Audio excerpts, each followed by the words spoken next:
मेरे प्यारे देशवासियों, नमस्कार। आप सब लॉकडाउन में इस मन की बात को सुन रहे हैं। इस मन की बात के लिए आने वाले सुझाव, फोन कॉल की संख्या सामान्य रूप से कई गुना ज्यादा है। कई सारे विषयों को अपने अंदर समेट आपकी यह मन की बातें मेरे तक पहुंची हैं। मैंने कोशिश की है कि इनको ज्यादा से ज्यादा पढ़ पाऊं, सुन पाऊं। आपकी बातों से कई ऐसे पहलू जानने को मिले हैं जिन पर इस आपाधापी में ध्यान ही नहीं जाता है। मेरा मन करता है कि युद्ध के बीच हो रही इस मन की बात में उन्हीं कुछ पहलुओं को आप सभी देशवासियों के साथ बांटूं। साथियों, भारत की कोरोना के खिलाफ लड़ाई सही मायने में पीपल ड्रिवन है। भारत में कोरोना के खिलाफ लड़ाई जनता लड़ रही है, आप लड़ रहे हैं। जनता के साथ मिलकर शासन प्रशासन लड़ रहा है। भारत जैसा विशाल देश जो विकास के लिए प्रयत्नशील है, गरीबी से निर्णायक लड़ाई लड़ रहा है। उसके पास कोरोना से लड़ने और जीतने का यही एक तरीका है।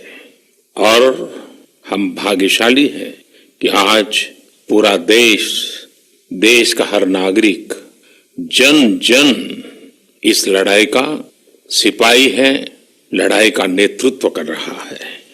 आप कहीं भी नजर डालिए, आपको एहसास हो जाएगा कि भारत की लड़ाई पीपल ड्रिवन है। जब पूरा विश्व इस महामारी के संकट से जूझ रहा है, भविष्य में जब इसकी चर्चा होगी, उसकी तौर तरीकों की चर्चा होगी, मुझे विश्वास है कि भारत की ये पीपल ड्रिवन लड़ाई, इसकी जरूर चर्चा होगी। पूरे देश में, गली मोहल्लों में, जगह जगह पर आज लोग एक दूसरे की सहायता के लिए आगे आए हैं।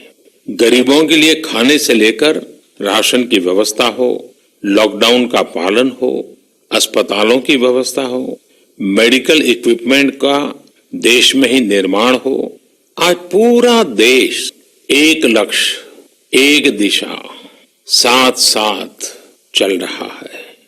ताली, थाली, दिया, मोमबत्ती, इन सारी चीजों ने जो भावनाओं को जन्म दिया, जिस जज्बे से देशवासियों ने कुछ न कुछ करने की ठान ली, हर किसी को इन बातों ने प्रेरित किया है।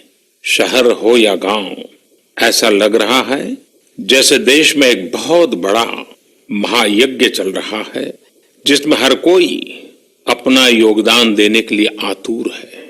हमारे किसान भाई बहनों को ही देखिए, एक तरफ वो इस महामारी के बीच अपने खेतों में दिन रात मेहनत कर रहे हैं और इस बात की भी चिंता कर रहे हैं कि देश में कोई भी भूखा न सोए।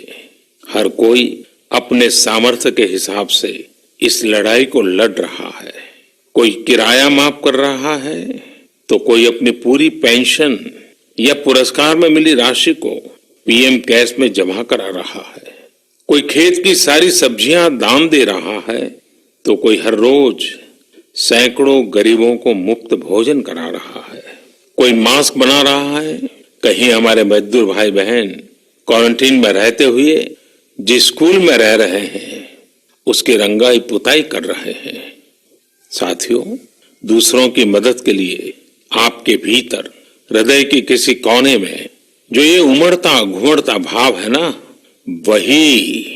वही कोरोना के खिलाफ भारत की इस लड़ाई को ताकत दे रहा है।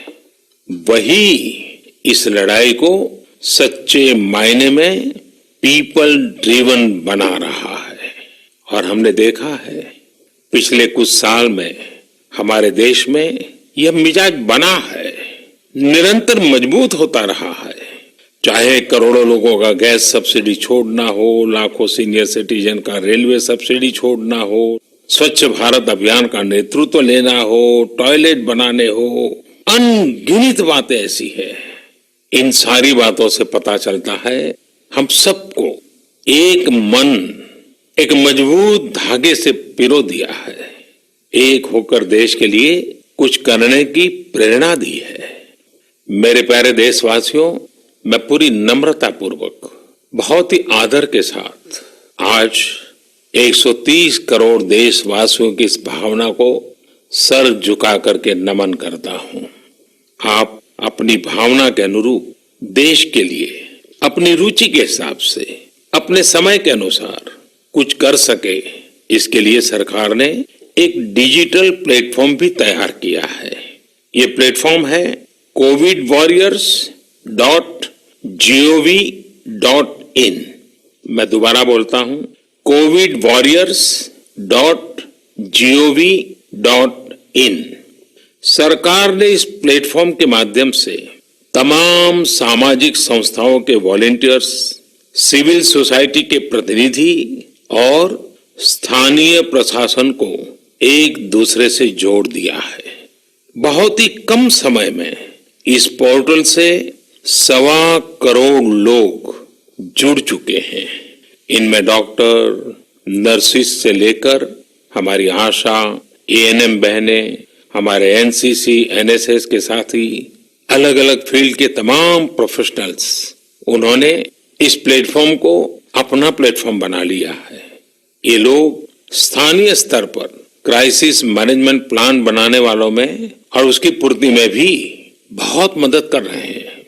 आप भी covidwarriors.gov.in से जुड़कर देश की सेवा कर सकते हैं, कोविड वॉरियर बन सकते हैं।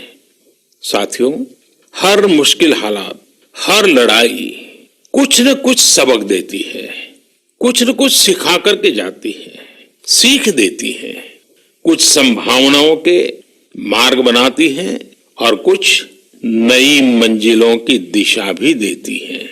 इस परिस्थिति में आप सब देशवासियों ने जो संकल्प शक्ति दिखाई है, उससे भारत में एक नए बदलाव की शुरुआत भी हुई है।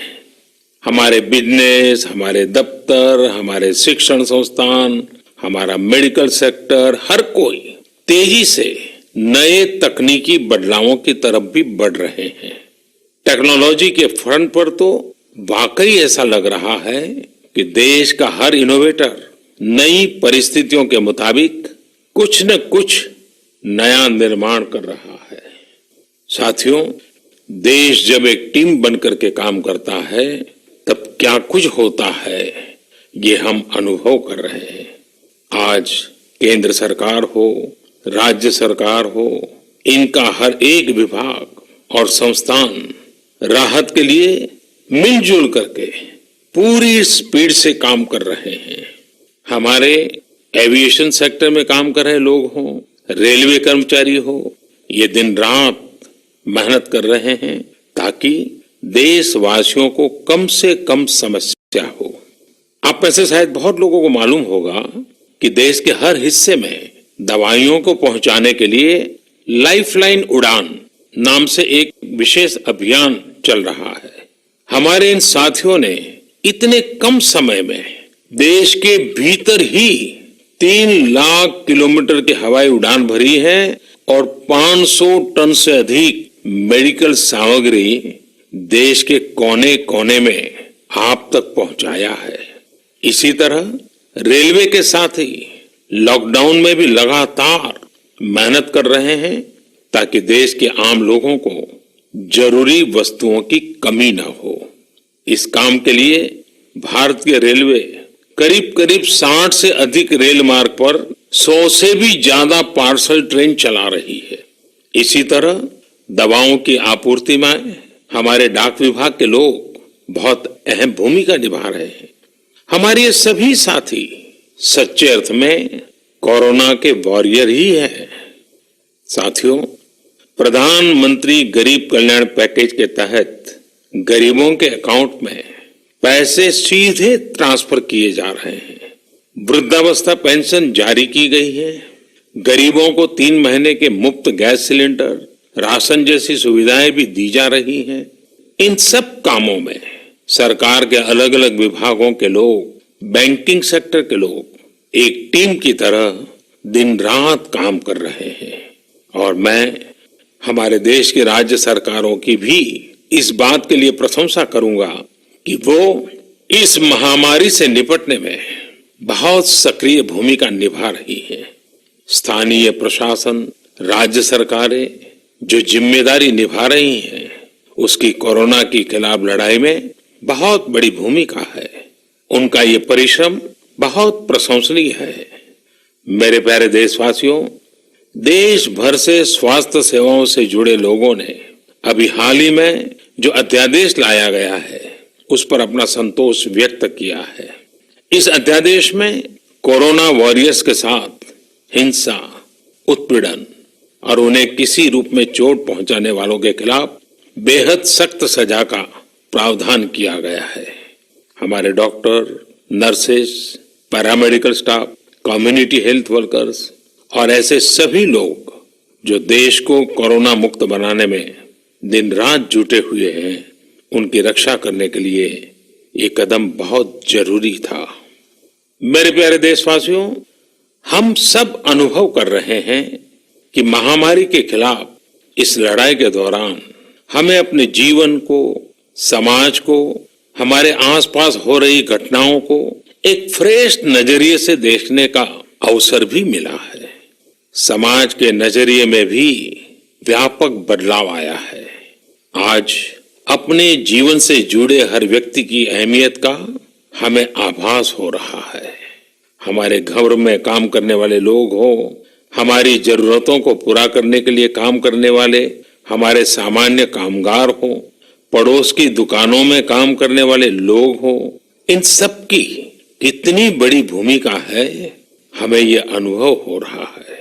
इसी तरह जरूरी सेवाओं की डिलीवरी करने वाले लोग, मंडियों में काम करने वाले हमारे मजदूर भाई बहन, हमारे आस पड़ोस के ऑटो चालक, रिक्शा चालक, आज हम अनुभव कर रहे हैं कि इन सब के बिना हमारा जीवन कितना मुश्किल हो सकता है।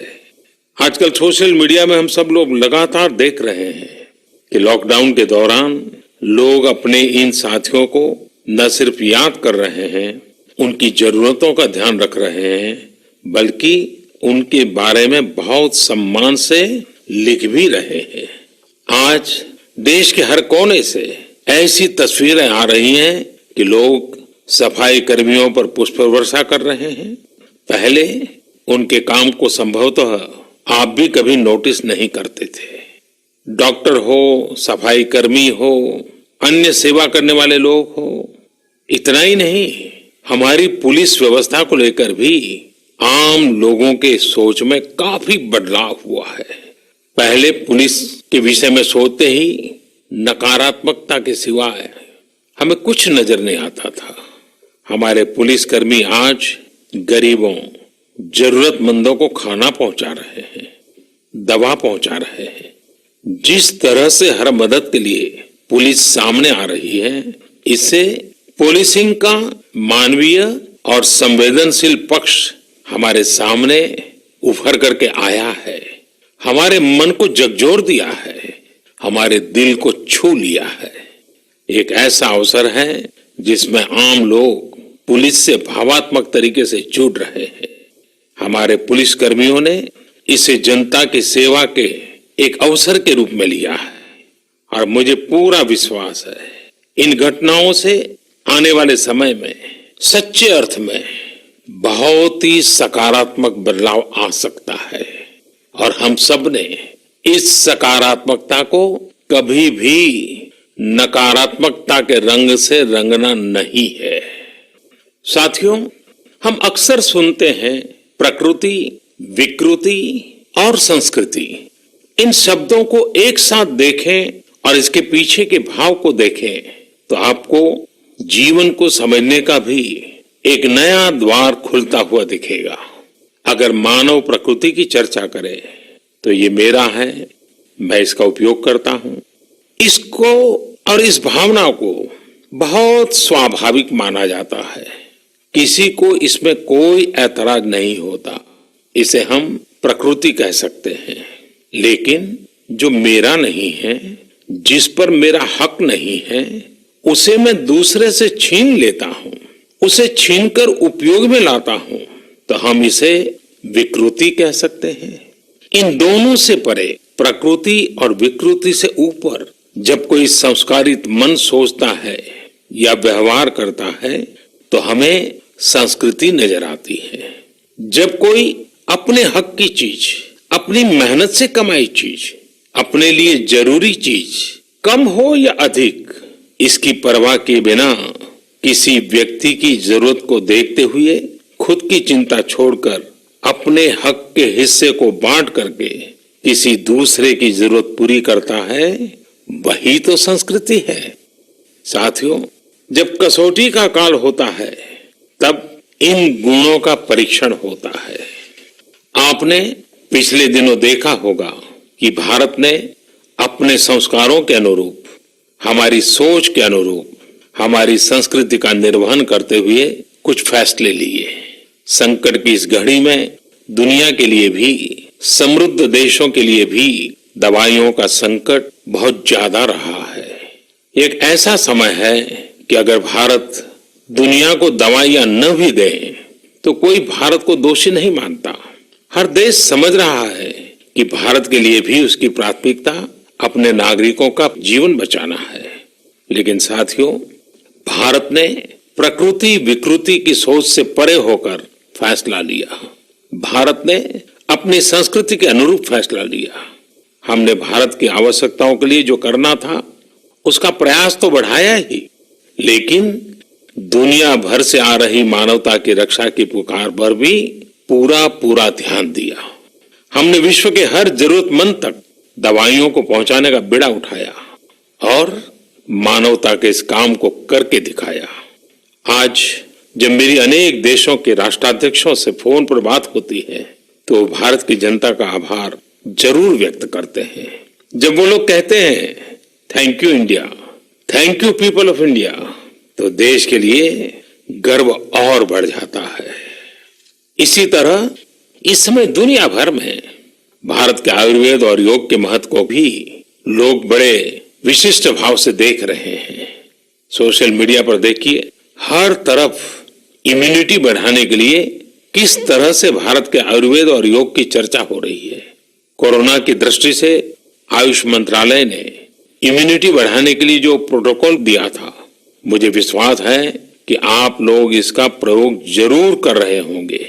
गर्म पानी, काढ़ा और जो अन्य दिशा निर्देश आयुष मंत्रालय ने जारी किए हैं वो आप अपनी दिनचर्या में शामिल करेंगे तो आपको बहुत लाभ होगा। साथियों, वैसे ये दुर्भाग्य रहा है कि कई बार हम अपनी ही शक्तियां और समृद्ध परंपराओं को पहचानने से इनकार कर देते हैं। लेकिन जब विश्व का कोई दूसरा देश एविडेंस बेस्ड रिसर्च के आधार पर वही बात करता है, हमारी फॉर्मूला हमें सिखाता है, तो हम उसे हाथों हाथ ले लेते हैं। संभवतः इसके पीछे एक बहुत बड़ा कारण सैकड़ों वर्षों की हमारी गुलामी का कालखंड रहा है। इस वजह से कभी कभी हमें अपनी ही शक्ति पर विश्वास नहीं होता है, हमारा आत्मविश्वास कम नजर आता है। इसलिए हम अपने देश की अच्छी बातों को, हमारे पारंपरिक सिद्धांतों को एविडेंस बेस्ड रिसर्च के आधार पर आगे बढ़ाने के बजाय उसे छोड़ देते हैं, उसे हीन समझने लगते हैं। भारत की युवा पीढ़ी को अब इस चुनौती को स्वीकार करना होगा। जैसे विश्व ने योग को सहज स्वीकार किया है, वैसे ही हजारों वर्षों पुराने हमारे आयुर्वेद के सिद्धांतों को भी विश्व अवश्य स्वीकार करेगा। हाँ, इसके लिए युवा पीढ़ी को संकल्प लेना होगा और दुनिया जिस भाषा में समझती है उस वैज्ञानिक भाषा में हमें समझाना होगा, कुछ करके दिखाना होगा। साथियों, वैसे कोविड-19 के कारण कई सकारात्मक बदलाव हमारे काम करने के तरीके, हमारी जीवन शैली और हमारी आदतों में भी स्वाभाविक रूप से अपनी जगह बना रहे हैं। आपने सबने भी महसूस किया होगा इस संकट ने कैसे अलग अलग विषयों पर हमारी समझ और हमारी चेतना को जागरूक किया है। जो असर हमें अपने आसपास देखने को मिल रहे हैं, इनमें सबसे पहला है मास्क पहनना और अपने चेहरे को ढककर रखना। कोरोना की वजह से बदलते हुए हालात में मास्क भी हमारे जीवन का हिस्सा बन रहा है। वैसे हमें इसकी भी आदत कभी नहीं रही कि हमारे आसपास के बहुत सारे लोग मास्क में दिखे, लेकिन अब हो यही रहा है। हाँ, इसका ये मतलब नहीं है कि जो मास्क लगाते हैं वे सभी बीमार हैं। और जब मैं मास्क की बात करता हूं तो मुझे एक पुरानी बात याद आती है। आप सबको भी याद होगा, एक जमाना था कि हमारे देश के कई ऐसे इलाके ऐसे होते थे कि वहां अगर कोई नागरिक फल खरीदता हुआ दिखता था तो आस पड़ोस के लोग उसको जरूर पूछते थे, क्या घर में कोई बीमार है? यानी फल मतलब बीमारी में ही खाया जाता है, ऐसी एक धारणा बनी हुई थी। हालांकि समय बदला और ये धारणा भी बदली। वैसे ही मास्क को लेकर भी धारणा अब बदलने वाली ही है। आप देखिएगा, मास्क अब सभ्य समाज का प्रतीक बन जाएगा।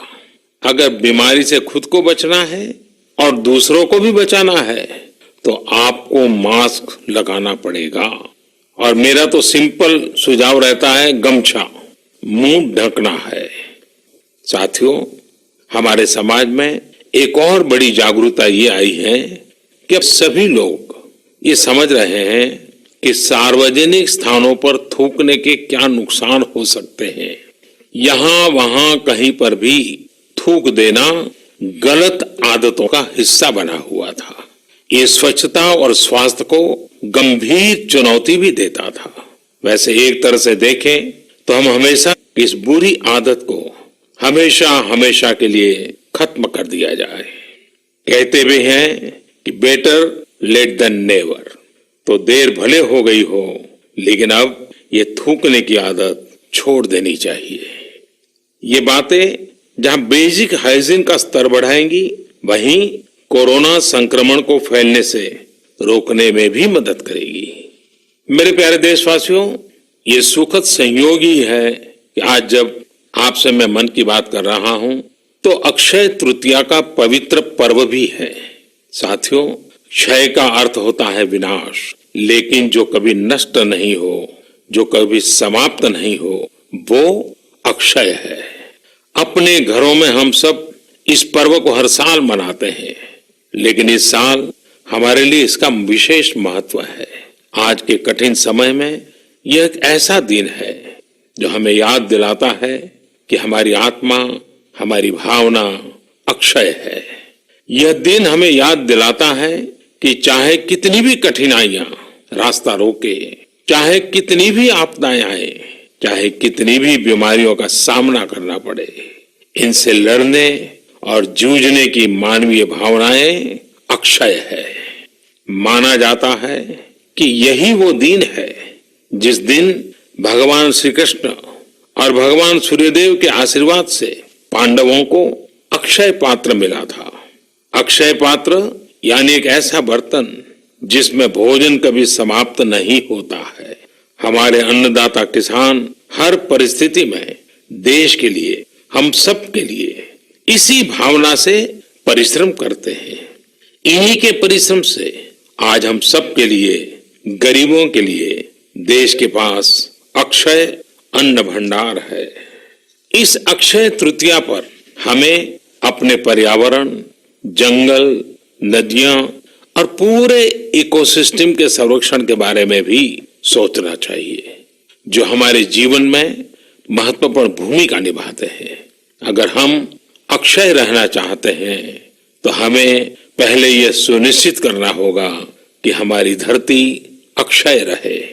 क्या आप जानते हैं कि अक्षय तृतीया का यह पर्व दान की शक्ति यानी पावर ऑफ गिविंग का भी एक अवसर होता है।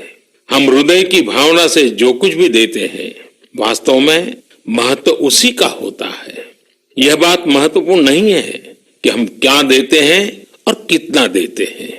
संकट के इस दौर में हमारा छोटा सा प्रयास हमारे आसपास के बहुत से लोगों के लिए बहुत बड़ा संबल बन सकता है। साथियों, जैन परंपरा में भी एक पर्व के रूप में मनाता है और इसलिए ये समझना आसान है कि क्यों इस दिन को लोग किसी भी शुभ कार्य को प्रारंभ करना पसंद करते हैं। चूंकि आज कुछ नया शुरू करने का दिन है, तो ऐसे में क्या हम सब मिलकर अपने प्रयासों से अपनी धरती को अक्षय और अविनाशी बनाने का संकल्प ले सकते हैं। साथियों, आज भगवान बसवेश्वर जी की भी जयंती है। ये मेरा सौभाग्य रहा है कि मुझे भगवान बसवेश्वर की स्मृतियां और उनके संदेश से बार बार जुड़ने का, सीखने का अवसर मिला है। देश और दुनिया में भगवान बसवेश्वर के सभी अनुयायियों को उनकी जयंती पर बहुत बहुत शुभकामनाएं। साथियों, रमजान का भी पवित्र महीना शुरू हो चुका है। जब पिछली बार रमजान मनाया गया था तो किसी ने सोचा भी नहीं था कि इस बार रमजान में इतनी बड़ी मुसीबतों का भी सामना करना पड़ेगा। लेकिन अब जब पूरे विश्व में ये मुसीबत आ ही गई है, तो हमारे सामने अवसर है इस रमजान को संयम, सद्भावना, संवेदनशीलता और सेवा भाव का प्रतीक बनाएं। इस बार हम पहले से ज्यादा इबादत करें ताकि ईद आने से पहले दुनिया कोरोना से मुक्त हो जाए और हम पहले की तरह उमंग और उत्साह के साथ ईद मनाएं। मुझे विश्वास है कि रमजान के इन दिनों में स्थानीय प्रशासन के दिशा निर्देशों का पालन करते हुए कोरोना के खिलाफ चल रही इस लड़ाई को हम और मजबूत करेंगे। सड़कों पर, बाजारों में, मोहल्लों में फिजिकल डिस्टेंसिंग के नियमों का पालन अभी बहुत आवश्यक है। मैं आज उन सभी कम्युनिटी लीडर्स के प्रति भी आभार प्रकट करता हूं जो 2 गज दूरी और घर से बाहर नहीं निकलने को लेकर लोगों को जागरूक कर रहे हैं। वाकई कोरोना ने इस बार भारत समेत दुनिया भर में त्योहारों को मनाने का स्वरूप ही बदल दिया है, रंग रूप बदल दिए हैं। अभी पिछले दिनों ही हमारे यहाँ भी बिहू, बैसाखी, पुथंडू, विशु, ओडिया न्यू ईयर ऐसे अनेक त्योहार आए। हमने देखा कि लोगों ने कैसे इन त्योहारों को घर में रहकर और बड़ी सादगी के साथ और समाज के प्रति शुभ चिंतन के साथ त्योहारों को मनाया। आमतौर पर वे इन त्योहारों को अपने दोस्तों और परिवारों के साथ पूरे उत्साह और उमंग के साथ मनाते थे, घर के बाहर निकलकर अपनी खुशी साझा करते थे। लेकिन इस बार हर किसी ने संयम बरता, लॉकडाउन के नियमों का पालन किया। हमने देखा है कि इस बार हमारे ईसाई दोस्तों ने ईस्टर भी घर पर ही मनाया है। अपने समाज, अपने देश के प्रति ये जिम्मेदारी निभाना आज की बहुत बड़ी जरूरत है। तभी हम कोरोना के फैलाव को रोक पाने में सफल होंगे, कोरोना जैसे वैश्विक महामारी को परास्त कर पाएंगे। मेरे प्यारे देशवासियों, इस वैश्विक महामारी के संकट के बीच आपके परिवार के एक सदस्य के नाते, और आप सब भी मेरे ही परिवारजन है, तब कुछ संकेत करना, कुछ सुझाव देना, ये मेरा दायित्व भी बनता है। मेरे देशवासियों से मैं आपसे आग्रह करूंगा, हम कतई अति आत्मविश्वास में न फंस जाएं। हम ऐसा विचार न पाल लें कि हमारे शहर में, हमारे गांव में, हमारी गली में, हमारे दफ्तर में अभी तक कोरोना पहुंचा नहीं है, इसलिए अब पहुंचने वाला नहीं है। देखिए, ऐसी गलती कभी मत पालना। दुनिया का अनुभव हमें बहुत कुछ कह रहा है और हमारे यहाँ तो बार बार कहा जाता है, सावधानी हटी तो दुर्घटना घटी। याद रखिए, हमारे पूर्वजों ने हमें इन सारे विषयों में बहुत अच्छा मार्गदर्शन किया है। हमारे पूर्वजों ने कहा है, अग्नि ही शेषम ऋण शेषम व्याधि शेषम तथैव च पुनः पुनः प्रवर्धेत तस्मात् शेषम न कार्येत। अर्थात हल्के में लेकर छोड़ दी गई आग, कर्ज और बीमारी मौका पाते ही दोबारा बढ़कर खतरनाक हो जाती है। इसलिए इनका पूरी तरह उपचार बहुत आवश्यक होता है। इसलिए अति उत्साह में स्थानीय स्तर पर कहीं पर भी कोई लापरवाही नहीं होनी चाहिए। इसका हमेशा हमेशा हमने ध्यान रखना ही होगा। और मैं फिर एक बार कहूंगा, 2 गज दूरी बनाए रखिए, खुद को स्वस्थ रखिए। 2 गज दूरी बहुत है जरूरी। आप सबके उत्तम स्वास्थ्य की कामना करते हुए मैं मेरी बात को समाप्त करता हूं। अगली मन की बात के समय जब मिले तब इस वैश्विक महामारी से कुछ मुक्ति की खबरें दुनिया भर से आए, मानव जात इन मुसीबतों से बाहर आए, इसी प्रार्थना के साथ आप सबका बहुत बहुत धन्यवाद।